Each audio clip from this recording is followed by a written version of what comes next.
Hi everybody, this is Dr. Ken Lindblom of Stony Brook University, and I am going to give you a short presentation on composing, narrating, and recording presentations. So why should you consider recording and narrating presentations? Well, traditional presentations are still very important, those skills, and people still need to learn them. So this is a good way to do that.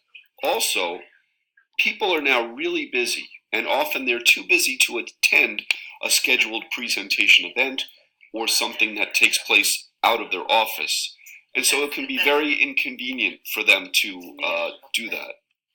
So instead, now a recorded, narrated presentation, which is easy to create, allows people to participate when it's convenient for them, and they don't have to take any time to travel away from their computer, wherever that is. Of course, there may be some drawbacks to making things too convenient. Yikes. So as you're thinking about putting together a presentation, if you'd like to use PowerPoint, I found a pretty good tutorial on that, and you can find it by clicking on this link, and it's a short tutorial that gives you some tips about how to record your presentation. In fact, I watched that before I created this presentation, and if this is working right now, then that tutorial's been pretty good. You can also use Google Slides if you like, and for Google Slides, the best thing to do is to create your presentation on Google Slides, which is very easy, and then to actually do a recording of yourself giving the presentation by using a different program. So a program that's pretty good to use is screencast-o-matic.com, which is cloud-based and really easy to use.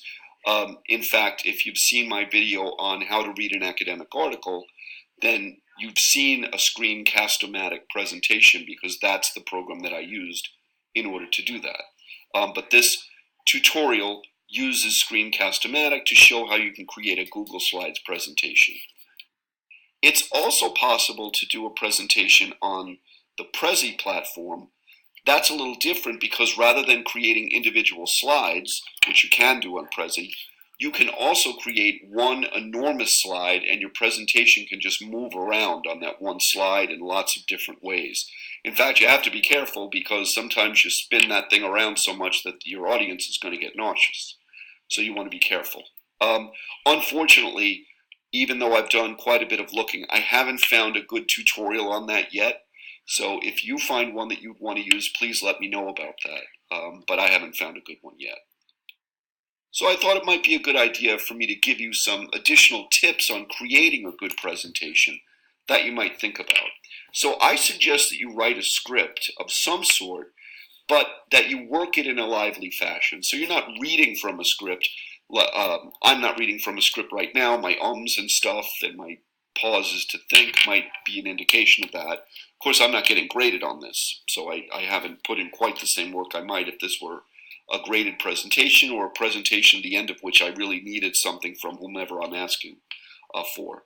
But you'll want to read this or deliver this in a lively fashion so people are interested as they hear from you. Use compelling images, and please, please don't put too much text on your slides. Honestly, even this slide probably has a little too much text, so it may not be a great idea.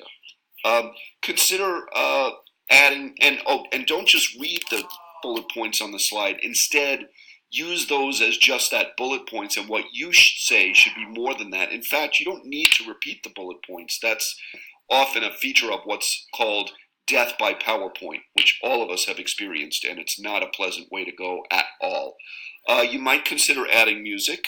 I've seen some tutorials on that. I've chosen not to do that myself on this slide show, but you can, and you can even be narrating with music in the background, which might be nice.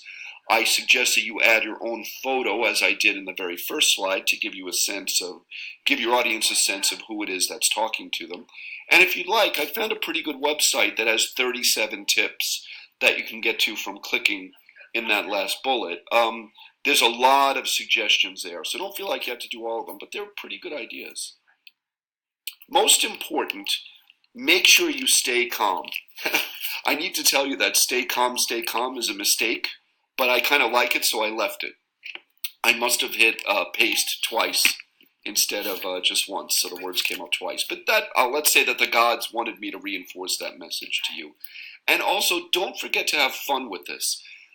Yeah, this can be a difficult assignment. I'm asking my class to focus on delivering a very short presentation of 3 to 5 slides plus a title slide on how they're going to use creativity to improve or enhance their professional work. But have fun with this. That's the point. And in fact, you're going to get a chance to do this in our class next week as well. So if you make a little mistake this time, if it doesn't go right, if it's not perfect, you know what? That's okay. The important thing is to really try and do a good job.